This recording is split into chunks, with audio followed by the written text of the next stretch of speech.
Polícia Nacional Timor-Leste detém cidadão Nenhat e a cela de detenção comando município Dili. Nebe sai autor principal da atividade de exploração jogos ilegal, Totobola. Segunda-feira, loron nulo recém-ida, fulang novembro, horas tuku 5 tolu nulo recém-lima. E a área Delta 4 Comoro Dili, equipa o Ministério Turismo, Comércio e Indústria, halo inspeção do jogo Totobola online. Durante halo inspeção, descobre companhia Faspol Unipessoal LDA, halo atividade jogo Totobola sem licença. Companhia ne, lo que negócio bafatin tolu e a capital Dili sem licença. Foi halo inspeção, equipa entrega caso né, ba Departamento Investigador Criminal, de halo fragante delito. Equipa inspeção jogo mos entrega objetos apreendidos hanesan computador, TV screen, ou sang no router.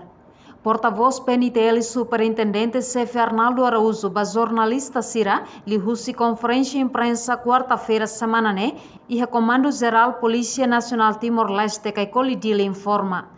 Autor Nenhat nebe composto husi cidadão chinesa na rua, Indonésia na ida, no Timorong na ida. Atualmente, investigador aplica detenção flagrante delito, onde apresenta o primeiro interrogatório. E o processo, né, equipa de investigação criminal, no Inspeção Geral, identifica o autor Nenhat. Nebe sai nessa autor principal ba atividades exploração jogos ilegal, Totobola e área Delta 4.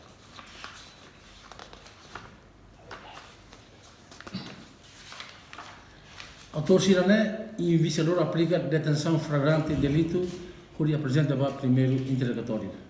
Autor Sirane inicial, Zige, com idade de 53 anos, cidadão China. Ele, idade de 50 anos, cidadão China. DI, idade de 48 anos, cidadão Indonésia. 4. AF, idade de 31 anos, cidadão Timor-Leste.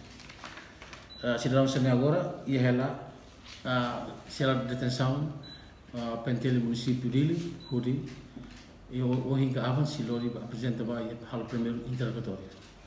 Atividade jogo ilegal nebela iha licença, no dar autocrime baseia ba lei Código Penal, artigo atus tolu rua nulo resin rua, conaba exploração jogo ilícito. Reportagem Arasa Vera Televisão Timor Post.